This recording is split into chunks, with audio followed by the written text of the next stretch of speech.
Hello, hello. It is Justin Colletti of SonicScoop. Thanks for joining me for this week's episode of... Is it this week's episode of the SonicScoop podcast? I don't even know. I'm podcasting on a Tuesday. Usually I do these on Thursdays, so you're getting a double whammy from me. I think I'm going to do more double live streams these weeks, and I really want to do more of these mix analysis that we've been doing. People have really been enjoying them. I've been really enjoying doing them. Man, nothing inspires me to get into music and audio production more than listening to great sounding records by great sounding artists.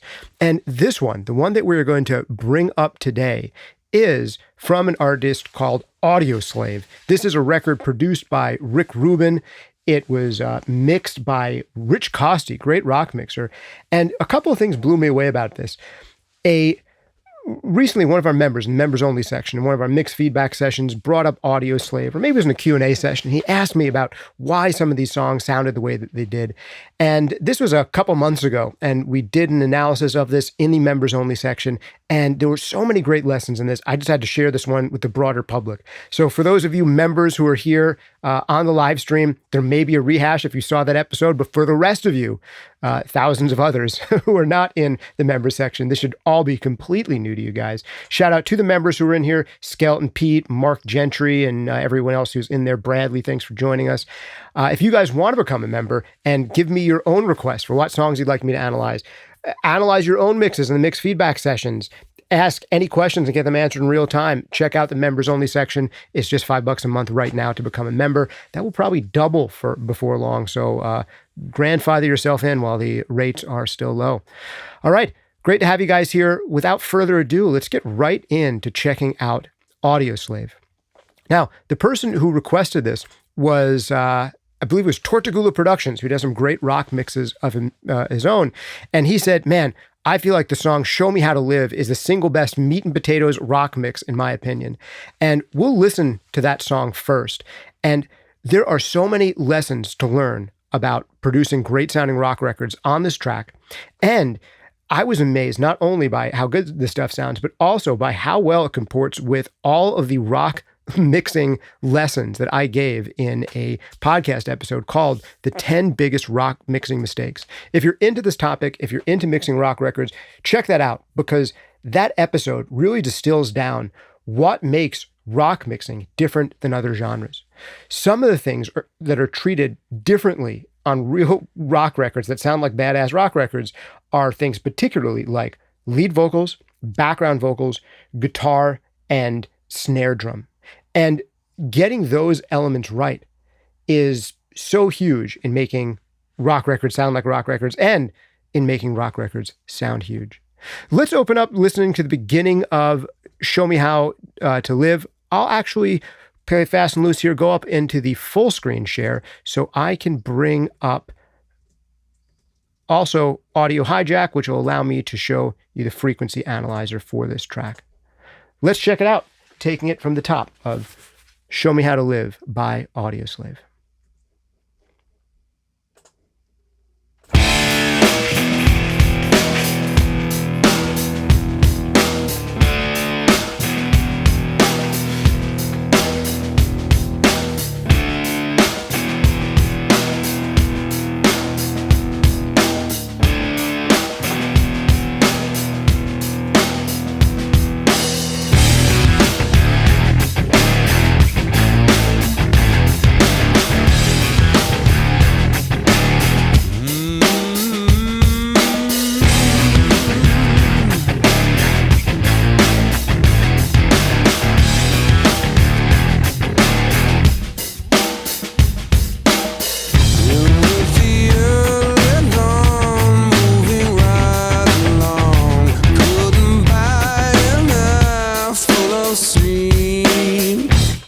All right, so great sounding record. It sounds tall, deep, and wide. This is hi-fi, big sounding, without losing any mid-range. I mean, one of the great things about great rock records is they should have mid-range that's front and center. It shouldn't sound totally scooped. We're not going for things that are like EDM records. Yes, we want the bottom end to be there, but the mid-range profile is different than what's going on in EDM. It's different than what's going on in hip-hop and in pop. And you want a more forward mid-range, but this is one of the records that does it really well, where you have the forward mid-range, but you also have great extension to lows and high frequencies. The other thing that really strikes me about Show Me How to Live is how it feels like Everything is huge in the mix. It sounds like there's a big vocal, a big snare drum, big guitars, a big kick drum. Everything in the mix is big. But that's actually an optical illusion, or in this case, an audio illusion.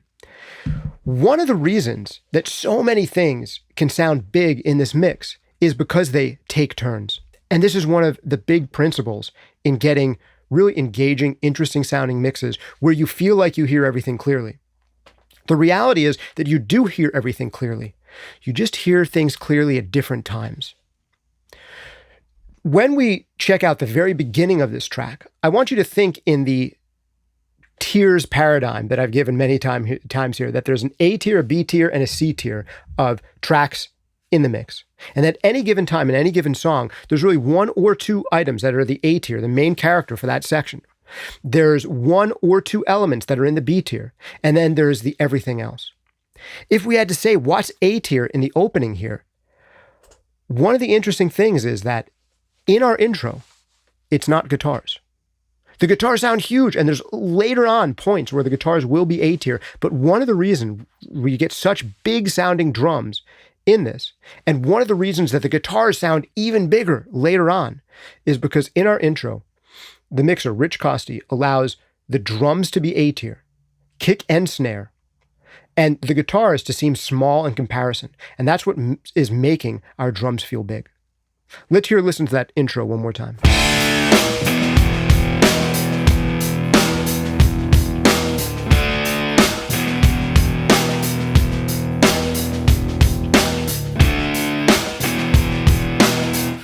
Man, it's almost like the room reverb sustain on the snare drum is almost as loud as the guitar is. We get the sense of we're hearing a guitar player playing through some big Marshall stack. And if he's super loud guitar player through this big Marshall stack, then how big must the drums be if the drums are dwarfing that guitar? But we'll flip the script later on. We've established these drums are huge. And we know that they're huge. Why? Because of the contrast between the drums and the guitars, and the drums being even bigger than the guitars. These are big drums. And the fact that we've established the drums as sounding big, but there's still headroom left in the mix, means that when the full-on guitars come in, they will sound like the biggest thing in the universe. Let's keep on listening for that.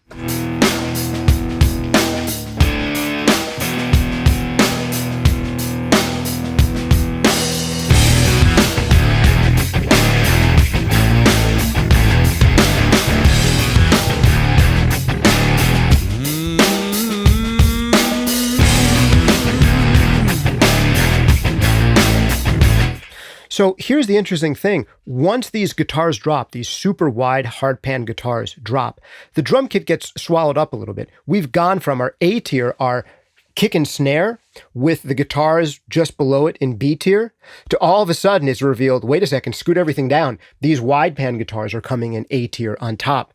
And our snare drum is now going to be our B tier element. Now, the vocals also sound big in this.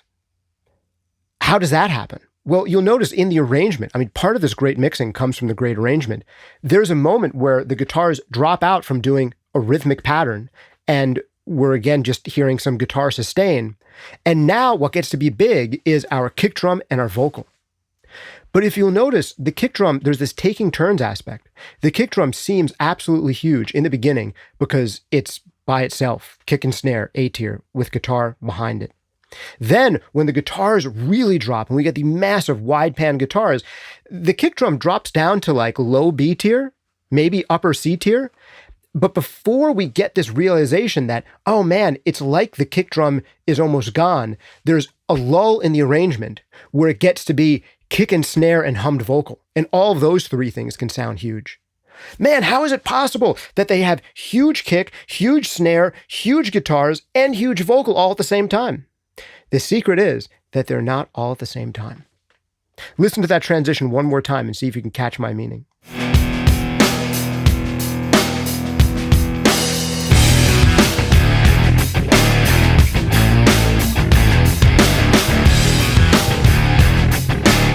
Like, the kick is there, but can you tell how it went from like A tier, one of the loudest elements in the mix, to maybe low B tier?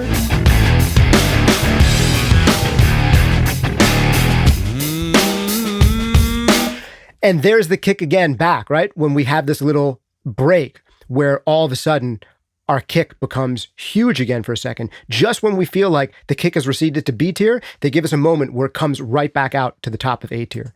Listen to that one more time. The kick, now it starts in A tier, settles into B tier, comes back in A tier for a second, settles into B tier. So they're reminding us that the kick is big, even though we're not hearing the kick that big the whole time. Listen to that transition one more time.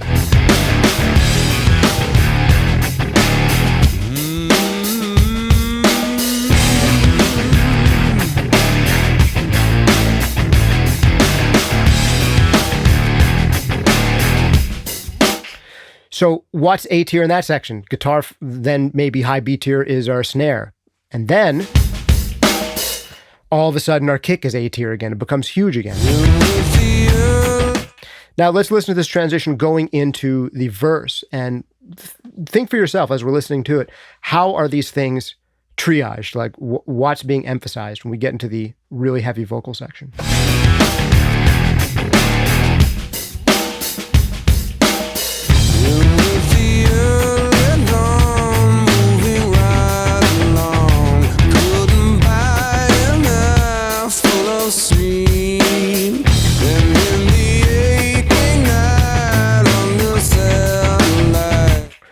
Vocal, snare, guitars. Those are the lead elements in here. And you can argue about, well, what's A tier? Is it guitar and vocals, or is it guitar and snare? I'm almost going to say it's guitar and vocals. The vocals in this are mixed a little bit hotter than on the average rock record. Like if we were to go back to Soundgarden in the mid to late 90s, maybe Chris Cornell's vocal would be mixed a little bit lower than this. So there's a little bit of this pop aesthetic, at least in this verse section, where his vocals are allowed to be really big. But the major things here are vocal, guitar, and snare, and just pushing those things forward. If you're going to let any of them lose because you want the band to sound really big, maybe you tuck the vocal back a little bit. But you hear a lot of rock mixes, particularly in things like choruses where, hey man, A tier is like wide hard pan guitars and snare drum. The kick is still here. You can hear the kick. The bass is there. If you go looking for the bass, you can hear it. But this is something that you want to focus on when you're doing rock mixing. 80% of the time or more in rock mixes, your kick drum should not be your dominant percussive element, and your kick drum shouldn't be bigger than your guitars in most sections of most rock songs. And that's one of the big rock mixing mistakes that we cover in that episode about the big rock mixing mistakes. And probably the most common rock mixing mistake from early producer engineers who are kind of towards the beginning of their journey is that they want to make the drum sound really big and impressive, and they actually succeed at that, but they make them sound so big and impressive that they dwarf guitars. And they're taking too many cues from EDM records and hip hop records where you want to have your kick drum maybe be in your A tier in a hip hop record. In some types of EDM, maybe kick drum is A tier, and other types maybe it's like high B tier. But the problem is whenever you make the drum sound too big, you make guitars sound weak and small and anemic. And the beautiful thing about this track is they get to have their cake and eat it too, because they get to have a section in the beginning where they allow the guitars purposefully to sound small and weak and anemic so the drums can sound big. But for the bulk of the song, 70 or 80% of the time in this song, guitars beat kick drum. If there's going to be a battle between guitars and kick drum, guitar wins. Guitar and snare, well, maybe now snare comes up to join guitar in A tier. But because Chris Cornell is such a mofo of a singer, they are elevating him to a level that you don't always hear in rock mixes. And because this is a verse section, we can get away with a louder vocal. Because we still want to be able to level up the band further still when we hit a chorus. And if in a verse we have the vocal a little bit loud, and then there's still some room to make the rest of the band jump up over the vocal when we hit the chorus, man, being able to tuck that vocal back later on could unleash another level of how big the band sounds, because contrast is what makes things sound large and small in mixes. And we'll get to another great example of that later on, the song Gasoline. Beautiful contrast from section to section. We'll check out shortly. But let's, with those listening notes in mind, listen through this verse and hear it transition to the next section. Moving right along, couldn't buy enough, full of steam, and in the aching night on the satellites, I was not received.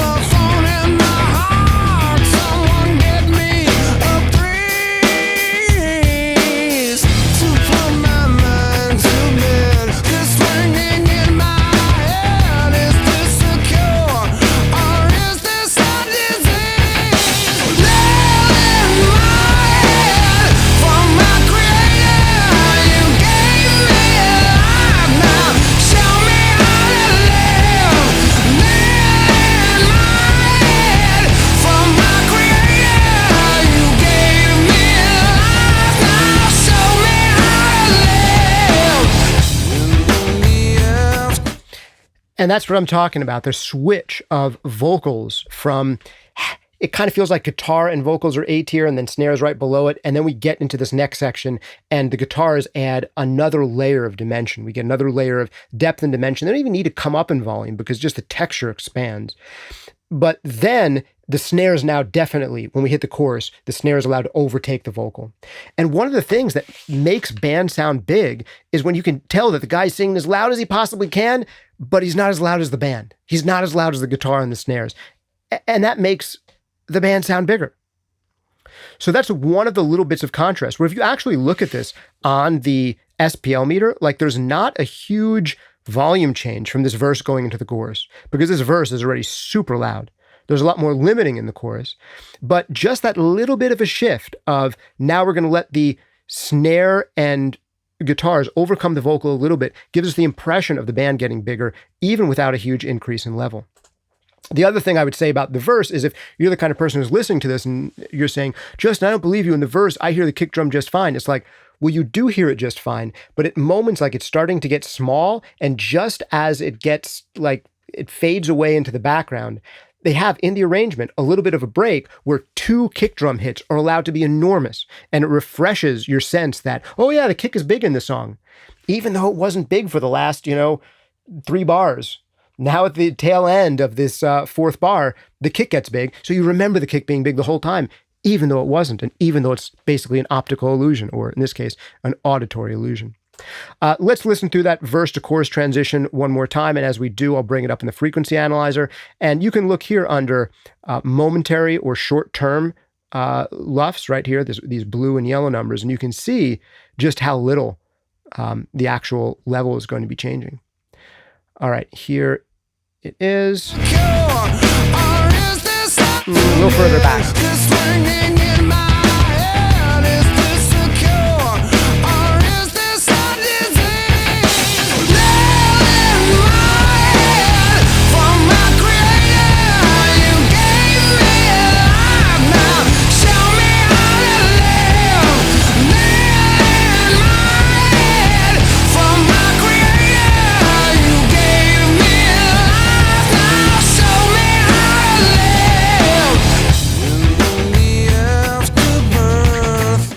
No, I stand corrected. There's a little bit of a volume increase there, about 3 dB. It's going from about 7 or 8 LUFs on average to about 5 LUFs on average. So our chorus is definitely our loudest section. So there is a little bit of a leap up of 3 dB, which isn't a huge leap, but it's significant. It's not as big, I don't think, as the leap going from the intro into the verse. But part of it is like everything stays the same level, but just the guitars and snare are able to dominate that vocal. So the rest of that I would definitely stick to. There's just I thought it was going to be in reality more like a dB and a half leap, but it's more like 3 dB. Anyway, now I'm nerding out with numbers. Let's listen next to the other track that, again, Tortugula Productions, who's in our members chat, he brought up a few of these tracks. And another one he brought up was a song called Gasoline, talking about how just when you thought the track got to its biggest, it gets bigger still. And I think that's a great one to listen to. We'll go into that in a second. He also had in here, if I can remember, let's see, I have some comments. This was from, a month ago. He was saying, oh, What You Are, that for him, the mix was nowhere near as clear and as punchy as Show Me How to Live. The intro verse sounds like it has artifacts on it, maybe from early 2000 auto-tune, and it's such a contrast of Show Me How to Live. I'd love to get your take on it. I did give him this take, and I want to do it publicly because I think there's some useful lessons in here. Let's listen to the intro of What You Are and see what's different about what's happening here compared to Show Me How to Live. And why is this one not listened to it as much, and why was it not as impressive, at least to this member in our member section?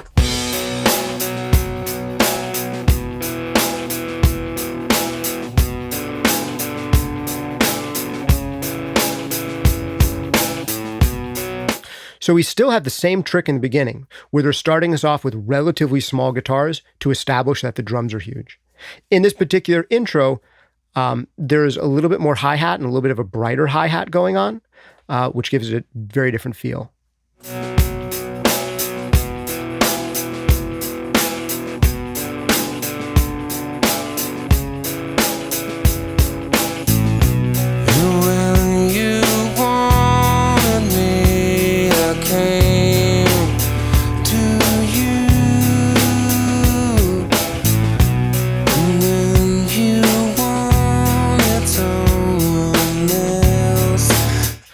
So totally different mix. It's totally different song and arrangement as well.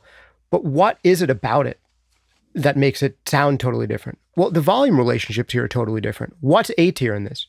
Vocals. They choose in this intro to have our vocals be A tier. We start off with a big sounding kick and snare. How do we know they're big? We know that they're big because the guitar is small. But then there's all of this space for an even louder vocal to come on top of it. And what are our primary elements here? Well, it's vocal, it's snare, but this time it's bass in this section.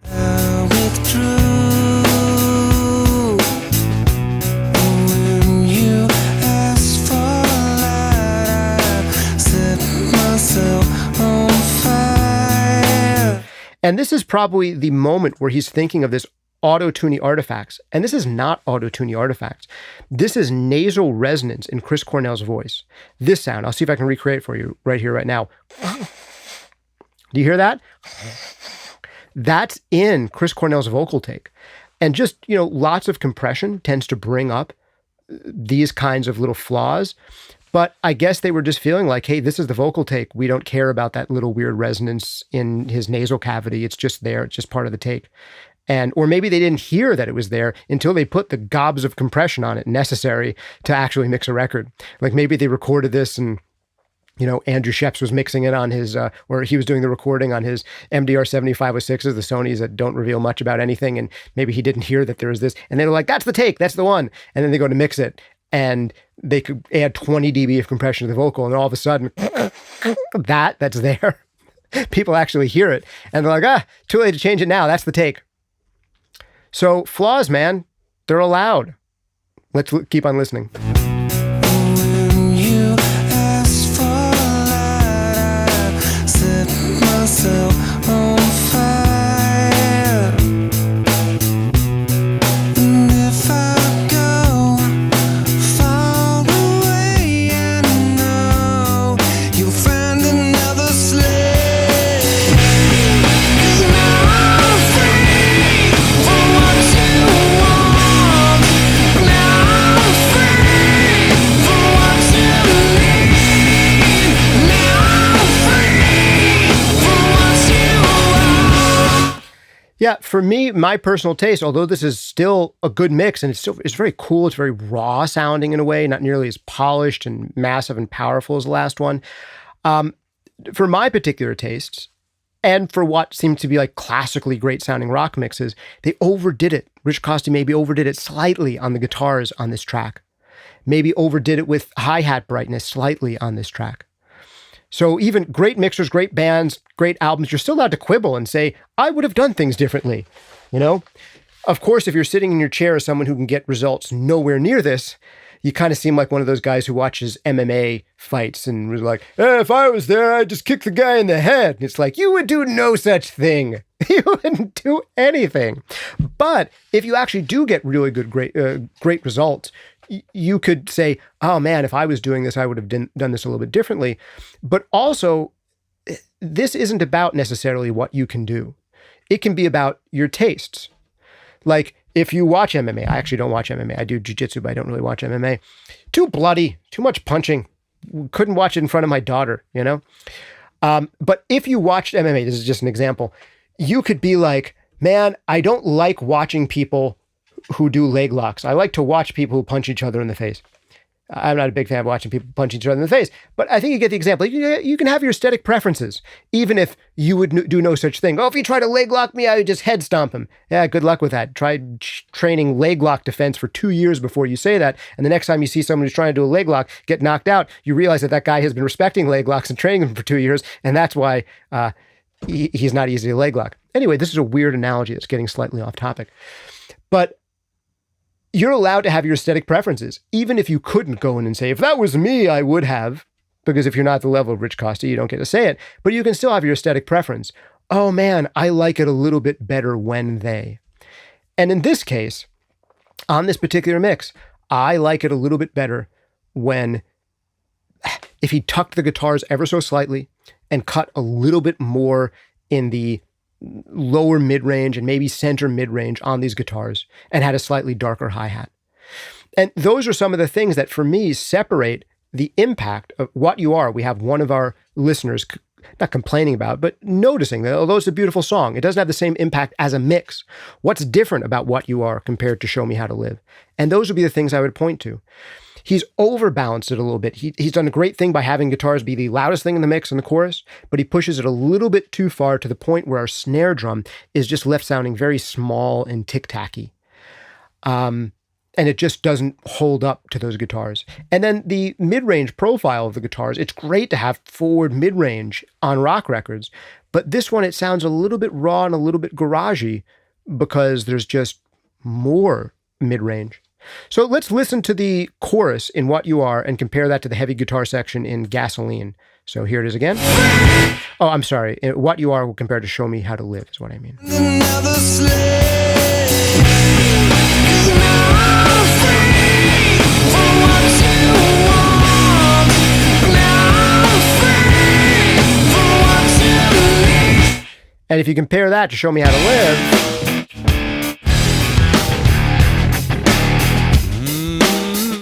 or the chorus in Show Me How to Live, it's probably around here. In my head, is this a cure or is this a disease? Live in my head for my creator. You gave me life, now show me how to live. Live in my head. Right? It's just a slightly more muscular guitar sound, slightly more muscular snare sound, where the guitars are a little bit more mid-rangey on What You Are, a little bit making the snare drum sound dwarfed. And but still, it's a great mix. And if, any of you did mixes as good as the bad mixes on an Audioslave record, you're probably pretty proud of your mixes, and deservedly so, right? So that's something to recognize. Even when we quibble about something, things can be still like objectively awesome, even when they're not subjectively our favorite. So another thing I want to look at is Gasoline. And this was another track he brought up because he said, man, there's just something that happens in the end chorus in this track where it feels like it goes to 11. It felt like it was at 10 already, and then somehow there's more left and it goes to 11. And Gasoline is a really beautiful use of macrodynamics in mixing. And for a sense of that, I kind of want to fast forward further ahead in the track. Maybe we'll listen to a little bit of the intro, and then later on I'll get to just before the guitar solo. Let's get a sense for what this song sounds like, and I'll fast forward ahead to the guitar solo into the last chorus, and we'll hear it out, and I'll make my comments about how we're able to have this effect of, man, it just got more intense, and it got more intense, and it still got more intense. How did it do that? All right, here's Gasoline from the beginning.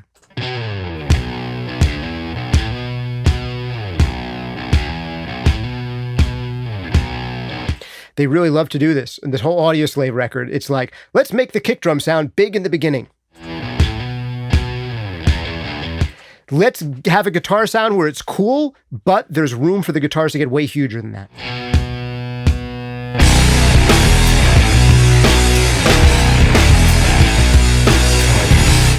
Oh, man, also just the drum work on that. The snare hits where they're falling is just so unexpectedly awesome. Let's hear that transition one more time.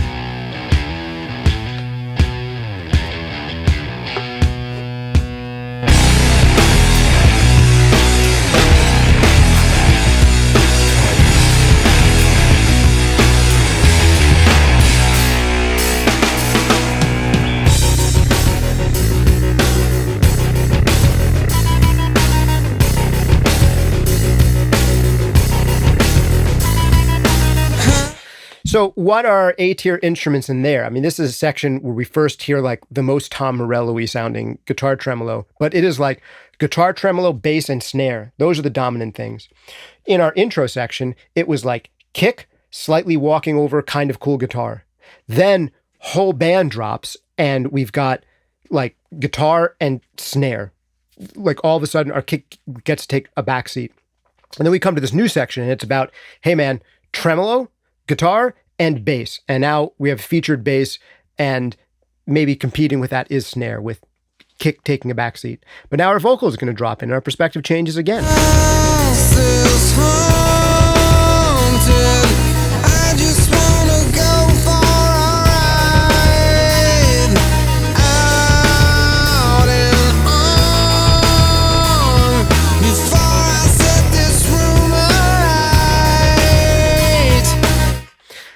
And the vocal delays on this are great. That last phrase of light, maybe the vocal delay comes up a little bit more than it needs to, but that kind of, for people who didn't notice the vocal delay earlier, it's there. The vocal delay, this is something you've got to know about your delays in rock records and records in general. Don't put too much high end on your delays. You always have to make delays and reverbs mid-range. If you want there to be a lot of delay and reverb, you've got to focus it down to an interesting area. So this delay, there's probably nothing above 5K on it. Maybe there's not even anything above 3K on it. I really have to listen to it again. But man, when you have a dark delay, you can get away with a lot more of it.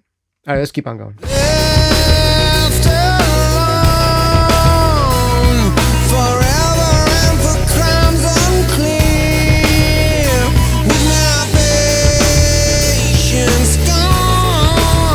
But you hear how in this section, we still have, surprisingly, loud vocal, loud snare, loud guitar, and loud bass.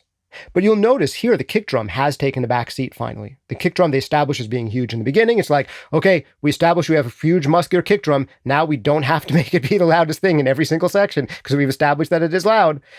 It's allowed to take a back seat and it becomes about these other four elements.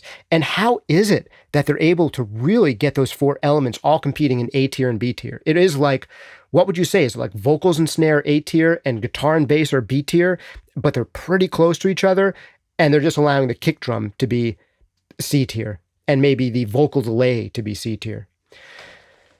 And part of that's possible because they just occupy such different parts of the frequency spectrum.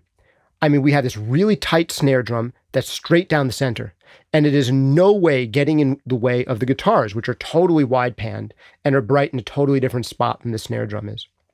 And then we have the bass, which is again down the center. It's down the center along with the snare and the vocal, but it is again focused on the mid-range. This is another thing you've got to recognize about rock basses. They're not supposed to be all boomy 100 hertz. Like you've got to find a place in a rock bass, usually somewhere between 800 and 1.5K, that's where the bass is supposed to speak. And here they're adding some saturation, some grit to the bass. It might even extend lower. If you want a really fat bass sound, instead of 800 to 1.5K, 2K, maybe you can even be boosting in this, 500 to 700 range, this thick kind of almost low mids. And this is a really fat kind of growly bass sound, but it's not about extreme lows and it's not about extreme detail and articulation on top. Absolutely great mixing and arranging. Let's just listen to more of this one through because I want to talk a little bit more about the macrodynamics. Here we go. Someone take me far from here.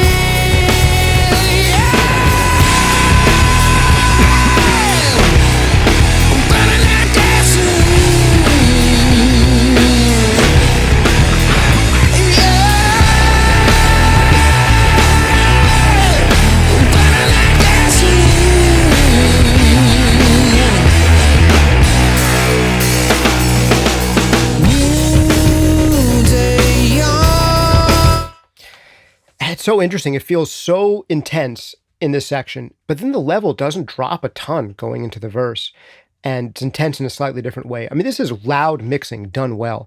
Let's check out this transition on the Lufs meter. It feels probably more dynamic than it is. Let's grab this, reset our Lufs meter here, and double check what's happening in this transition.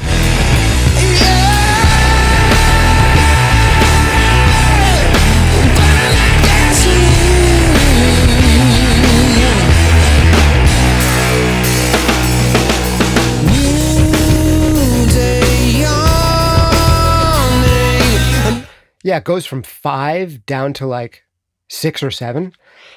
So we're dropping by like a dB here. But it's really the song texturally opens up more than dropping in level. All right, let's go further ahead because I want to look at what happens in kind of like our bridge and our guitar solo going into our chorus. Let's go further ahead into the arrangement.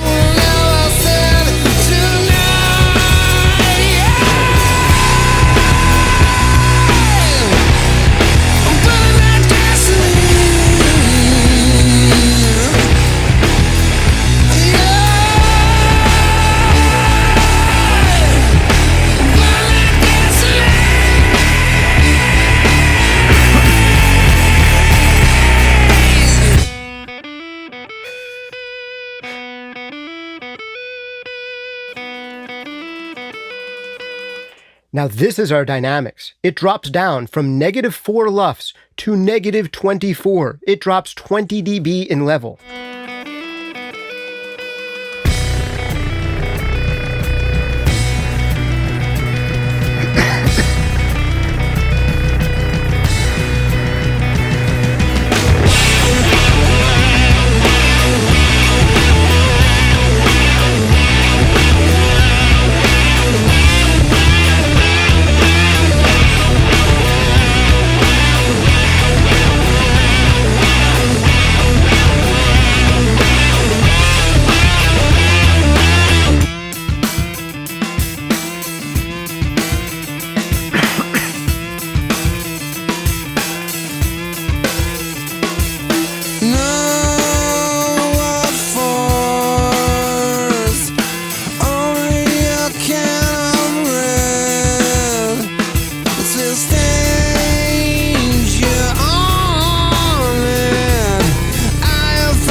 So how did this track get increasingly more intense nonstop for like 2 or 3 minutes straight? It seems like every section that came in louder than the section before it. And you think that the track was at 10 already, and somehow it went to 11. Like you think it was at 10 and actually went to like a higher 10, and then went to a higher 10, and then it went to a higher 10. How did it do that? And the key here was this volume drop that happens at the end of this chorus right before going into our guitar solo. So what they do here is they go from a chorus, it's like -4 LUFS, super hot, it's as loud as you're ever going to slam the loudest section of a rock record and still have it sound good, which this sounds good, right? So if you're going to tell me you can't mix loud and have it sound good, you're wrong, because this does, right? But what happens is we get to that end of the section and it drops down by like 20 dB. Now, when our guitar solo section comes in, if our guitar solo section only goes up to -10, like compared to -20, it's the rip-roaringest, loudest guitar solo section ever. But then the chorus comes in on top of that, louder still. And then after the end chorus, there's this kind of exploding last bit of extra level that comes in. What's that from?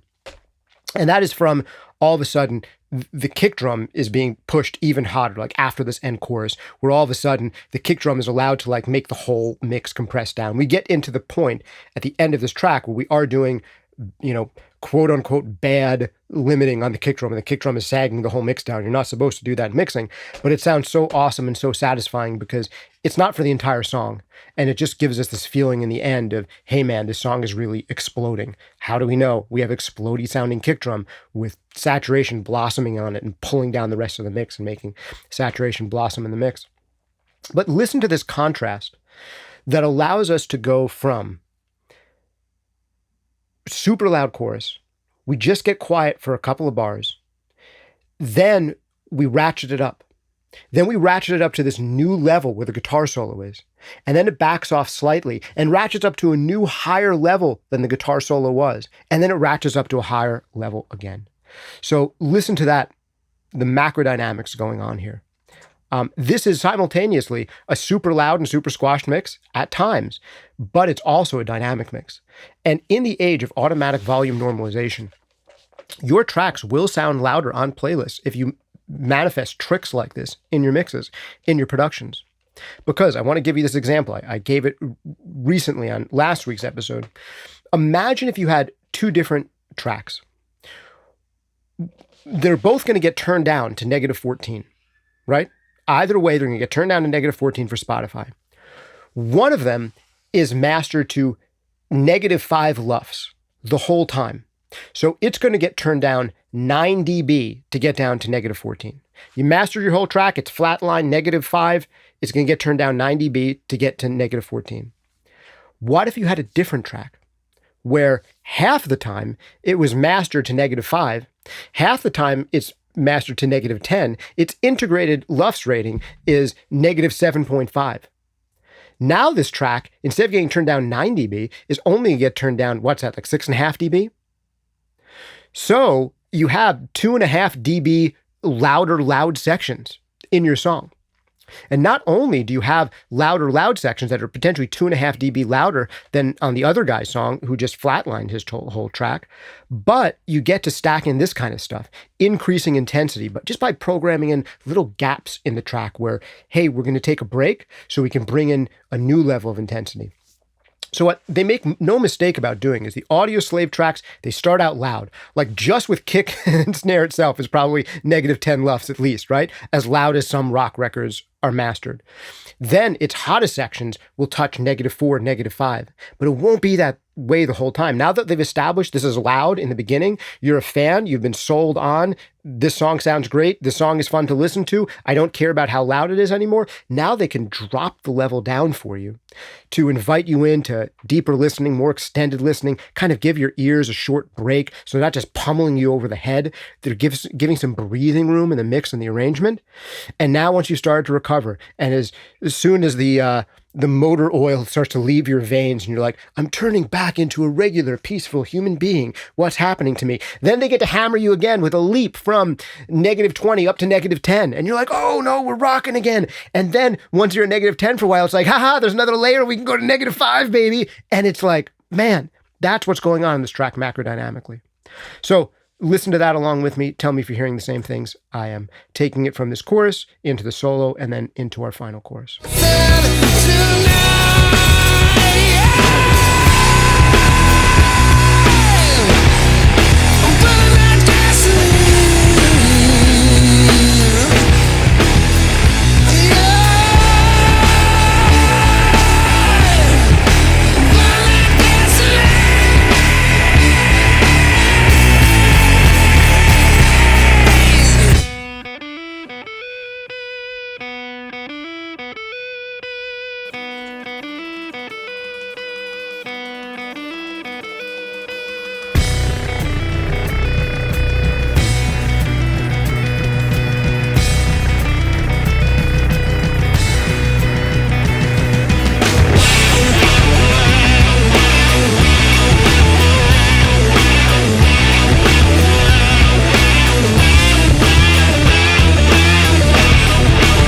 This section sounds so big compared to what came before it, but there is room left. And also notice how mono it is compared to prior sections. That's going to allow us to have stereo blowout again in a second.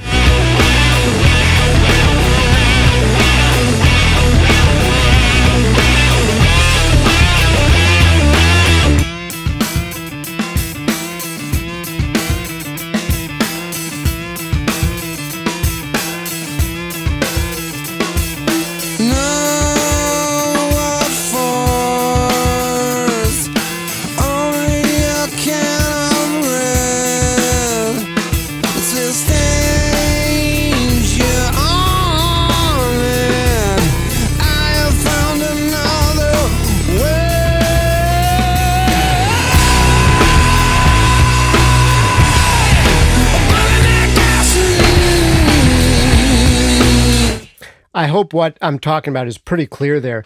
Hey, does anyone else feel like for a second Chris Cornell like morphs into Trent Reznor at the end of that last section, like right before this chorus drops? Like there's a second where it's like, wait a second, is Trent Reznor guesting as the vocalist? And then he turns back into Chris Cornell all of a sudden. Tell me if anyone else is hearing the same thing. All right, let me go through some of your comments. We did this one totally live, so let's see what folks are saying about this. Give me 1 second, let me clear that. I'll bring up my live chat here.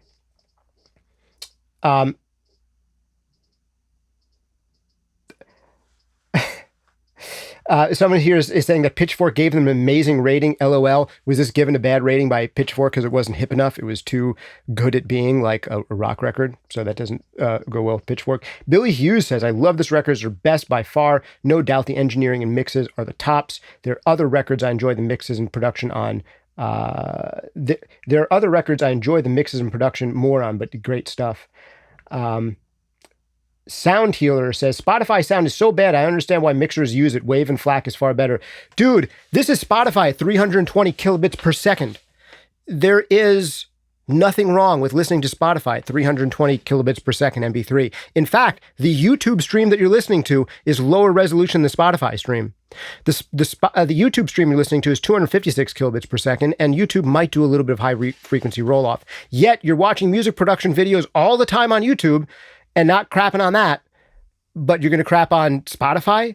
I mean, whenever I get this comment in here, I'm just like, no. Have you done blind ABX testing of a Spotify 320 kilobits per second stream against other formats? My guess is you have not done a blind ABX test of it. That is my guess. That said, I would be excited to do that along with you. How about you send me files? Email me, podcast@sonicscoop.com.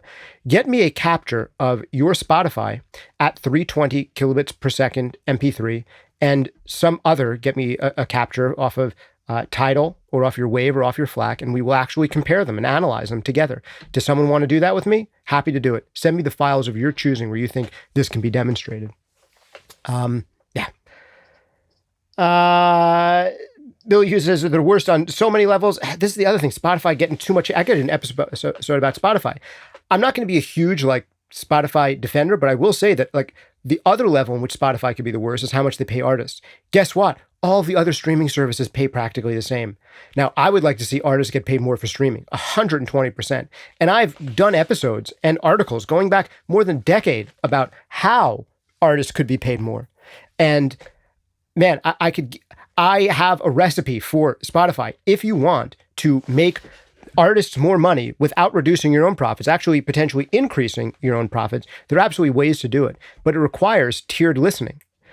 It requires listening caps at a certain point and having people pay to unlock unlimited listening on certain records, which is honestly, that's what's happened to all the video streaming services. It might be coming from your music streaming services at some point. Remember when Netflix or Amazon Prime used to include everything, and now you're back to buying movies on Amazon Prime or Netflix or whatever? That's going to come to streaming, my guess, at some point.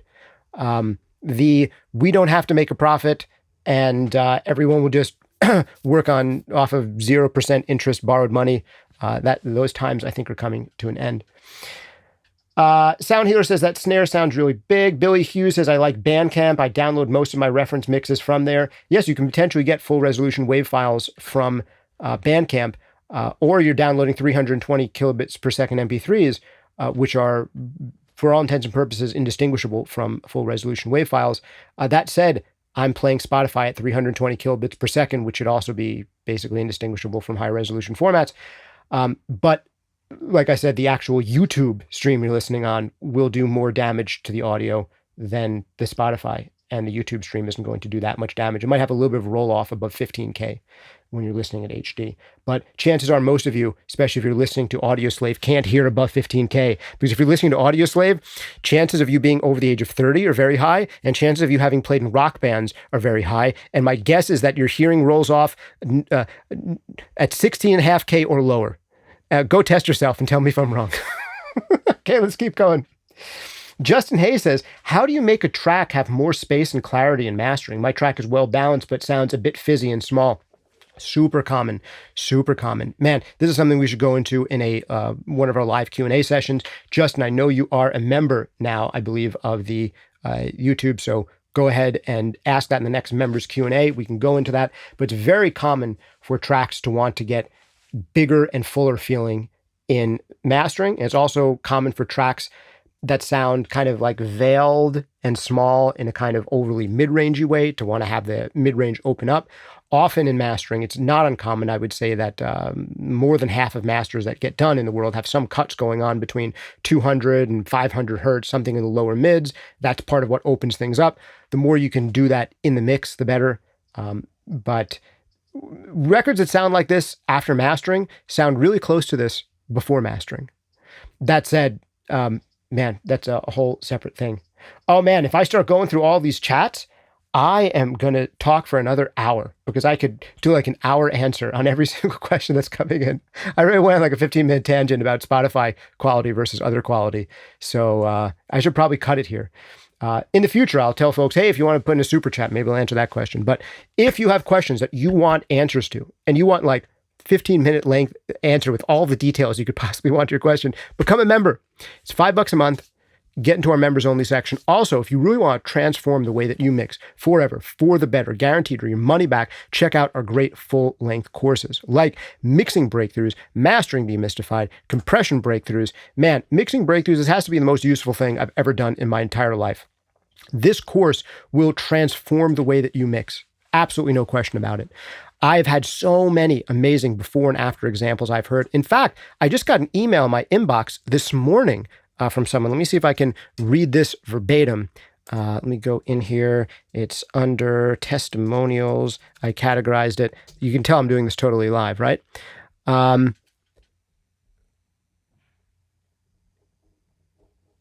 Oh, I didn't label it as testimonials. I labeled it as mixing breakthroughs testimonials. My goodness, I can't believe you're still sticking with me. This is awesome. But I promise this testimony would be so great.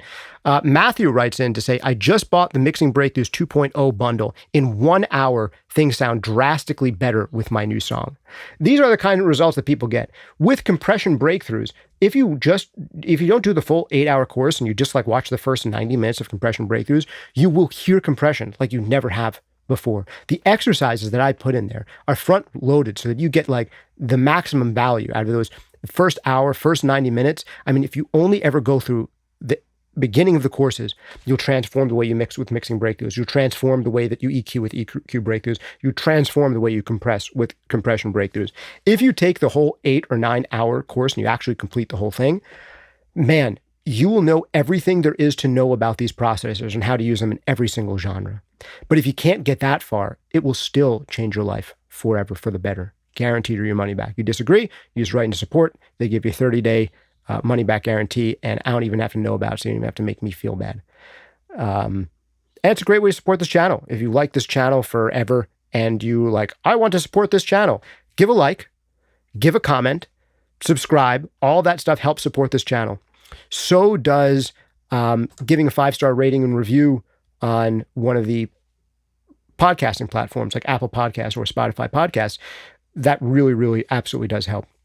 But the thing that helps keep the lights on is when we sell courses, so check them out. Another thing that helps keep the lights on are our brand sponsors like Sound Toys, making some of my favorite creative mixing effects in the known universe. Try out anything they make for free for 30 days over at soundtoys.com. And if you want to sponsor this channel and yourself really cheaply, there's also just become a member, hit the join button at the bottom of your screen or on your smart device. And for $5 a month, you can ask me questions, get them answered. And you can even get direct personal feedback on your mixes. We can listen to them against your favorite records and say exactly what the differences are and exactly what you can do. All right, dudes. So glad to have had you on this episode. This has been Justin Colletti of the SonicScoop podcast, or a random SonicScoop one-off live stream. I don't even know if I'll consider it a podcast episode. We'll see. Thanks for hanging out with me. See you next time.